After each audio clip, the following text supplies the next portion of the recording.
अस्सलामुअलैकुम। आज के लेक्चर में या आज के टॉपिक में हमारे पास है डिमांड, तलब। ठीक है, आज के लेक्चर में हम पढ़ेंगे कि तलब क्या चीज़ है। ठीक है, तलब के ऊपर हम डिटेल से पढ़ेंगे। इसमें हम तलब का मफ़हूम यानी कि तलब की डेफिनेशन वगैरह हम पढ़ेंगे। वेरी इंपॉर्टेंट ये क्वेश्चन है इकोनॉमिक्स से रिलेटेड, तो ये पूरा चैप्टर है तलब का। ठीक है, तो आज के लेक्चर में हम सिर्फ तलब के बारे में, डिमांड के बारे में पढ़ेंगे। फिर नेक्स्ट हम इसके जो लाज हैं, इसका जो लॉ है और काइंड्स वगैरह, उसके बारे में हम पढ़ेंगे। ठीक है, तो इसको हम स्टार्ट करते हैं। सबसे पहले हम देखेंगे तलब है क्या चीज़। ठीक है, तो कहता है आम इस्तिलाह में तलब को आरजू या ख्वाहिश के मानों में इस्तेमाल किया जाता है। ठीक है, मैं आपको बताता हूँ एग्ज़ाम्पल देके कि आम इस्तिलाह में यानी कि हम रोज़मर्रा की ज़िंदगी में यूज़ करते हैं कि मुझे अभी खाने की तलब है। ठीक है, प्यास लगी है तो पानी की तलब है। ठीक है, फ़र्ज़ करते हैं कोई शख्स है तो वो कहता है कि मुझे ये एप्पल या सेब खाने की तलब है। ठीक है, तो आम ज़िंदगी में हम इस तरह से यूज़ करते हैं अल्फाज। तो कहता है कि आम ज़िंदगी में और इकोनॉमिक्स की रूह से, इकोनॉमिक्स की जो डेफिनेशन है तलब की वो थोड़ी डिफरेंट है। ठीक है, आम यानी कि उसमें कुछ शराइत हैं, दो शराइत हैं, वो अगर पूरी हैं तो according to economics, according to माशियात, हम कहेंगे कि ये तलब की डेफिनेशन है। ठीक है, तो कहता है कि लेकिन माशियात में तलब से मुराद महज ख्वाहिश या आरजू नहीं होती। ठीक है, यानी कि माशियात की ज़बान में अगर खाली ख्वाहिश ज़ाहिर की जाए तो वो तलब नहीं होती। ठीक है, बल्कि तलब से मुराद इंसान की ऐसी ख्वाहिश है जिसकी तकमील के लिए ख्वाहिश करने वाले के पास कुव्वत ख़रीद मौजूद हो। ठीक है, यानी कि कहने का मतलब यह है कि माशियात में दो शराइत का होना ज़रूरी है। अगर दो शराइत हैं तो तब उसको हम तलब कह सकते हैं। ठीक है, आम ज़िंदगी में वैसे हम ख्वाहिश, किसी चीज़ के बारे में ख्वाहिश ज़ाहिर करना, किसी चीज़ की जो डिमांड होती है, यानी कहना कि प्यास लगी है तो पानी की तलब है, तो वो हम कह सकते हैं। लेकिन माशियात की ज़बान में ये दो शराइत, ठीक है, ये अगर होंगी तो इसको हम तलब कहेंगे। एक, आपके पास ख्वाहिश, ठीक हो गया, और दूसरी शर्त है कुव्वत ख़रीद। ठीक हो गया, ये अगर दोनों हैं तो तब हम माशियात की ज़बान में या इकोनॉमिक्स की ज़बान में इसको हम तलब कहेंगे। ठीक है, इसको मैं एक्सप्लेन करूँगा थोड़ा सा और ताकि आपको समझ आ जाए। देखिए ख्वाहिश कैसे, फॉर एग्ज़ाम्पल आपके पास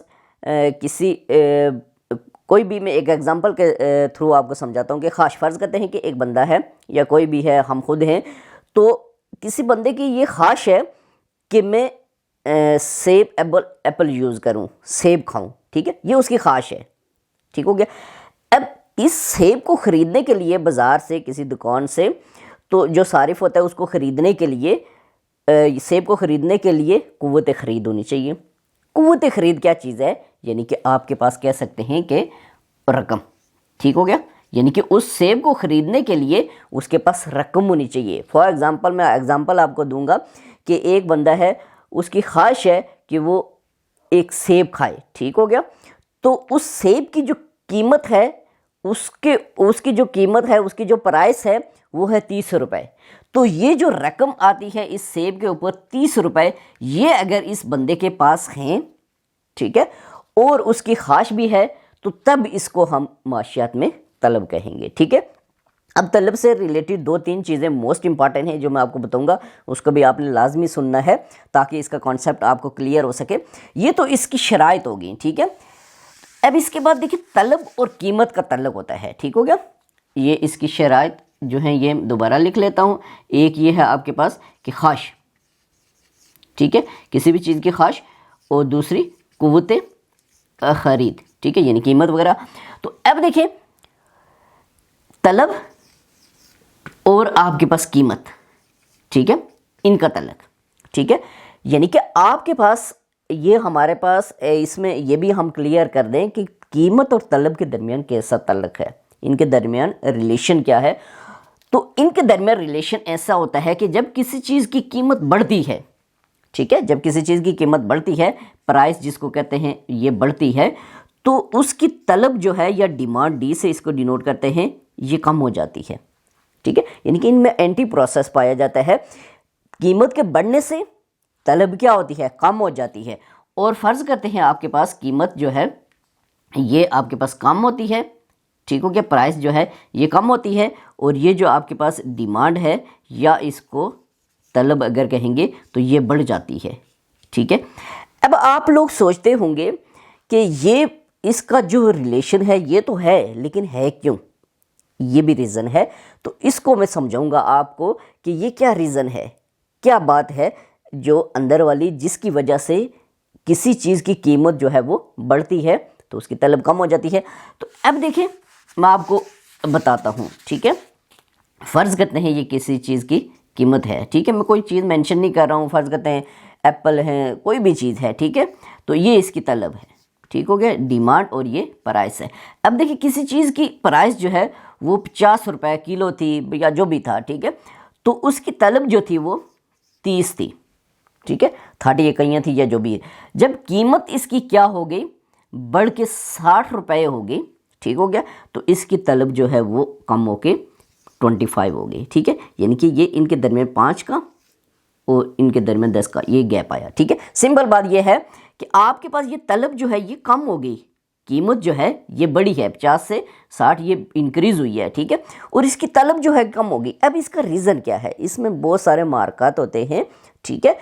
तो इसका रीज़न ये है कि फ़र्ज़ करते हैं, मैं आपको बताता हूँ कि 20 लोग थे, ठीक हो गया, 20 लोग थे, जब कीमत किसी भी चीज़ की 50 रुपये थी तो 20 लोग इसको ख़रीद सकते थे, उनकी कुव्वत खरीदी, उनके पास वो पैसे थे, 50 रुपये था, ठीक है। जब इसकी कीमत बढ़ के 60 हो गई तो ये 20 लोग जो है वो 50 रुपये पे ख़रीद सकते थे, इनके पास पैसे थे 50 रुपये, लेकिन जब इसकी कीमत बढ़ के 60 रुपया हो गई तो 20 में से 15 लोग अब इसको ख़रीद सकते हैं, यानी कि पूरे 20 या आपके पास इससे कम जो है वो लोग, क्योंकि उनकी कुव्वत खरीद से कम वो चीज़ बाहर हो गई है, यानी कि 5 ऐसे लोग थे जिनकी कुव्वत खरीद से ये चीज़ जो है वो बाहर हो गई है, तो खुद ब खुद लोगों की जो क्वांटिटी है, लोगों की कुव्वत खरीद है वो कम हो जाएगी। जब वो 15 लोग इसको ख़रीद सकते हैं 60 रुपये में, तो पहले 30 चीज़ें बिक जाती थी, अब वो कम होके 25 बिक रही हैं। क्यों कि जब आपके पास 20 लोग ख़रीद रहे थे तो 50 रुपये में जिनके पास पैसे थे तो 30 चीज़ें बिक रही थी, लेकिन जब इसकी कीमत बढ़ गई है, 60 हो गई है, तो लोग जो थे वो कम होके 15 हो गए, और ज़ाहिर है डेफिनेट बात है कि जब कम लोग ख़रीदेंगे तो चीज़ भी कम बिकेगी। ये इस तरह से रिलेशन होता है इनका, ठीक है। तो अगर हम इसका दूसरा देखें कि जब किसी चीज़ की कीमत जो है, प्राइस जो है वो आपके पास कम होती है, ठीक है, फ़र्ज़ करते हैं कि इसकी प्राइस जो थी वो 30 फ़र्ज़ करते हैं 50 ही हम ले लेते हैं, ठीक है, 50 रुपये इसकी प्राइस थी, और डिमांड जो थी ये हम देख लेते हैं 30, ठीक हो गया। जब इसकी प्राइस जो है वो 50 थी, ठीक है, डिमांड 30 थी, अब प्राइस कम होकर 40 हो गई है, ठीक है, और डिमांड बढ़ के वो 35 लिख लें या जो भी आपकी मर्ज़ी है, ठीक है। अब देखिए डिमांड बढ़ गई है, पहले 30 थी, अब 35 हो गई है, 35 हो गई है, प्राइस 50 से कम होकर 40। इसका रीज़न ये है कि 50 रुपये पे आपके पास 20 लोग इसको ख़रीद रहे थे, ठीक हो गया।